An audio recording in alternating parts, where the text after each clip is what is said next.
बिस्मिल्लाहिर्रहमानिर्रहीम। फ्रेंड्स अस्सलामुअलैकुम, you are watching master ji network. Friends, आज हम न्यू वीडियो सीरीज़ स्टार्ट करने जा रहे हैं जिसमें हम लेक्चर्स कंटिन्यू करेंगे इकोलॉजी के। इकोलॉजी में हम लोग ecosystem, living organisms, non living components और इनका आपस में इंटरेक्शन स्टडी करेंगे कि हमारी इन्वायरमेंट के अंदर लिविंग और नॉन लिविंग कंपोनेंट्स किस तरह से इंटरेक्ट करते हैं और रहते हैं और किस तरह से डिफरेंट इकोसिस्टम्स मिलकर ये बायोस्फीयर कंप्लीट करते हैं। तो फ्रेंड्स, स्टार्ट करते हैं। सबसे पहले हम देखते हैं कि व्हाट इज़ इकोलॉजी।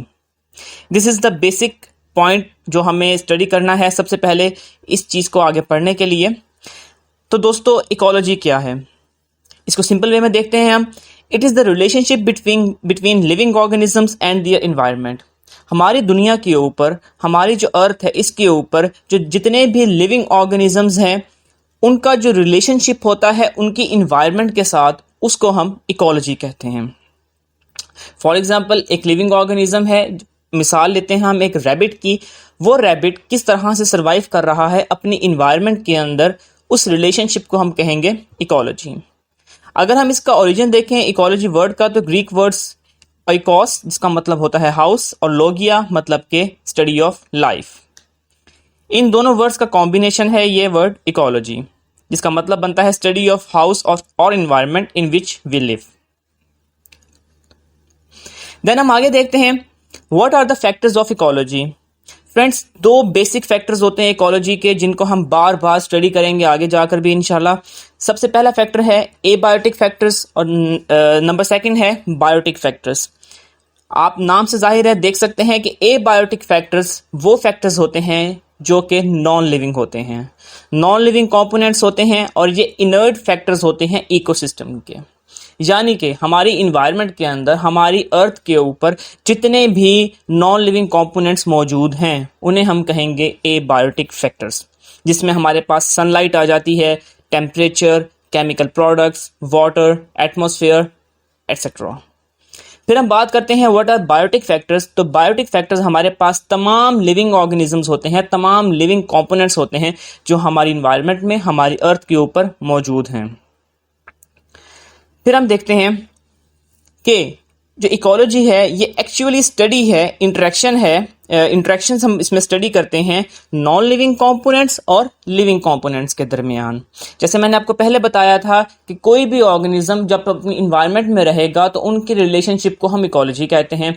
अब एक रैबिट जो है वो लिविंग ऑर्गेनिज्म है, वो एक इन्वायरमेंट में रह रहा है, तो उसकी इन्वायरमेंट में डिफरेंट नॉन लिविंग कंपोनेंट्स भी इंक्लूड होंगे ऑब्वियसली। वहाँ पर रॉक्स होंगे, वहाँ पर वाटर होगा, वहाँ पर मिनरल्स होंगे, वहाँ पर सनलाइट होगी, वहाँ का टेम्परेचर होगा, ह्यूमिडिटी होगी, डिफरेंट चीज़ें होंगी। तो जब हम स्टडी करते हैं नॉन लिविंग और लिविंग कंपोनेंट्स का आपस में इंटरेक्शन, तो उसको हम देख लेते हैं। अगर हम इसकी मज़ीद डिटेल में कुछ एग्जांपल स्टडी कर लें कि जैसे हमारे पास नॉन लिविंग कंपोनेंट्स में light, wind, water, heat, nutrients, solar radiation और एटमॉस्फेयर आता है, जबकि हमारे पास लिविंग कंपोनेंट्स में प्लांट्स, एनिमल्स, माइक्रो ऑर्गेनिजम्स वगैरह इंक्लूड होते हैं।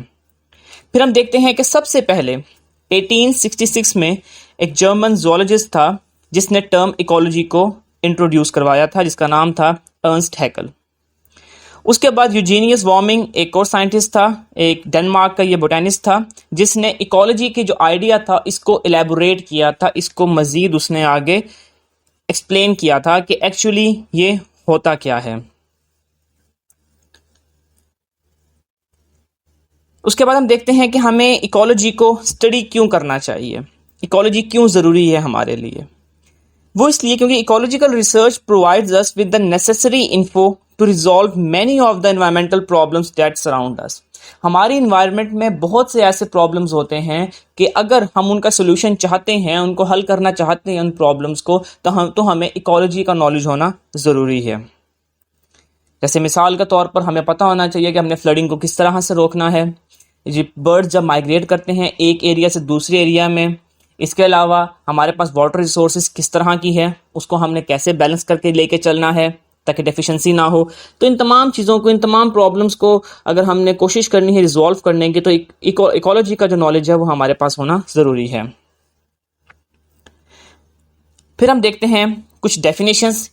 फ्रेंड्स, ये डेफिनेशंस आपने पेपर पॉइंट ऑफ व्यू से लाजमी फिंगर टिप्स पे याद कर लेनी है, क्योंकि ये बेसिक्स हैं इकोलॉजी की। सबसे पहले हम देखते हैं what is biosphere. The portion of earth that supports life. जमीन का सारा हिस्सा, वो सारा पोर्शन जिसमें लाइफ एग्जिस्ट करती है, that is called as biosphere. several kilometers below ocean surface and several kilometers into the atmosphere।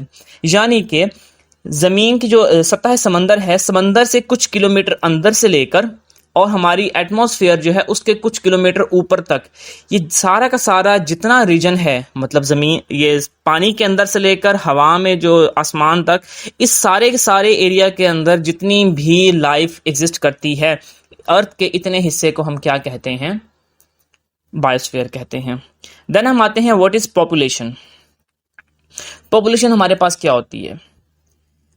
Population, अभी हम आगे स्पीशीज को भी देखेंगे, लेकिन मैं आपको थोड़ा सा बता दूं कि किसी भी एरिया के अंदर जब कोई स्पीशीज रह रही होती है, एक स्पीशीज रह रही होती है, फॉर एग्जांपल हमारे पास, हम अपनी बात कर ले, इंसान रह रहे हैं और बहुत सारे इंसान एक ही जगह पर रह रहे हैं, तो ये इंसानों की पॉपुलेशन होगी जहां पर सिंगल स्पीशीज रह रही होंगी। इसी तरह अगर फॉर एग्जांपल बात करते हैं किसी लॉन की, किसी गार्डन की, तो उसमें डिफरेंट जो अर्थवॉर्म्स होंगे वो एक जगह पर रह रहे होंगे घास के अंदर, तो वो अर्थवॉर्म्स की पॉपुलेशन होगी। तो इसकी डेफिनेशन क्या बनेगी? A group of a single species that lives in a given area at a same time. एक ग्रुप सिंगल स्पीशीज का जो कि गिवन एरिया में रहेगी एक स्पेसिफिक टाइम के अंदर, उसको हम पॉपुलेशन कहते हैं। For example school of fish. और ये जो पॉपुलेशन है, ऑब्वियसली जो तरह की स्पीशीज होगी, ये आपस में compete करेंगी रिसोर्सेज के लिए।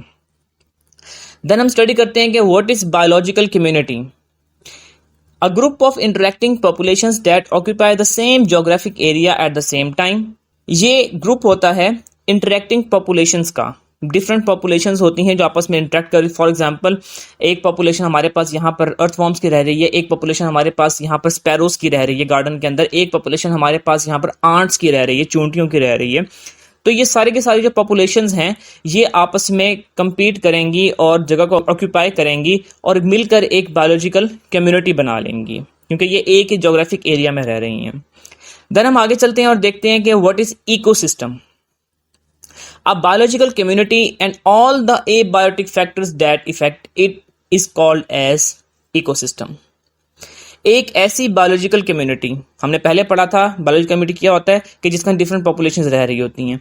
तो एक ऐसी बायोलॉजिकल कम्युनिटी और उसके आसपास जितने भी एबायोटिक फैक्टर्स होते हैं, यानी कि हवा होगी, पानी होगा, हीट होगी, सनलाइट होगी, उन तमाम फैक्टर्स को हम मिलाकर क्या कहते हैं? ये इकोसिस्टम बन गया है। देन हम आगे देखते हैं उससे भी बड़ी चीज कि बायोम क्या होता है। A large group of ecosystem, जब डिफरेंट इकोसिस्टम्स आपस में मिल जाते हैं तो वो क्या बना लेते हैं? एक बायोम बना लेते हैं। और बायोम के अंदर सेम क्लाइमेट होता है और सिमिलर कम्युनिटीज वहां पर रह रही होती हैं। इस चीज को मैं आपको थोड़ा सा समराइज कर दूं। पहले हमारे पास सबसे छोटी चीज थी स्पीशीज। जब एक ही तरह की स्पीशीज, फॉर इंसान, एक ही तरह के इंसान हैं, होमोसेपियंस, वो एक जगह पर रह रहे हैं, तो वो बना लेंगे एक पॉपुलेशन।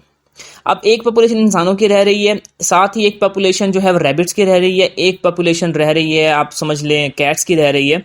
तो ये डिफरेंट पॉपुलेशंस आपस में मिलकर क्या बना लेंगी? एक बायोलॉजिकल कम्युनिटी बना लेंगी। जो बायोलॉजिकल कम्युनिटी है उसके साथ जितने भी जो एबायोटिक फैक्टर्स होंगे, नॉन लिविंग थिंग्स रह रही होंगी, वो तमाम मिलकर एक इकोसिस्टम बना लेंगी। फिर डिफरेंट इकोसिस्टम्स जो होंगे जहां पर एक ही तरह का क्लाइमेट होगा, वो मिलकर बायोम बना लेंगे। तो फ्रेंड्स, ये था हमारा लेक्चर नंबर 1, जिसमें हमने कुछ बेसिक्स जो हैं इकोलॉजी की वो स्टडी की। इंशाल्लाह लेक्चर नंबर 2 के अंदर हम इसी तरह की मजीद बेसिक्स और बेसिक डेफिनेशंस भी स्टडी करेंगे इंशाल्लाह। लेकिन जाने से पहले हमारे चैनल मास्टर जी नेटवर्क को लाइक, सब्सक्राइब और शेयर कर दें, ताकि इसी तरह की मजीद सिंपल एजुकेशनल इंफॉर्मेटिव वीडियोस आप तक टाइमली पहुंचती रहें। तब तक के लिए अल्लाह हाफिज।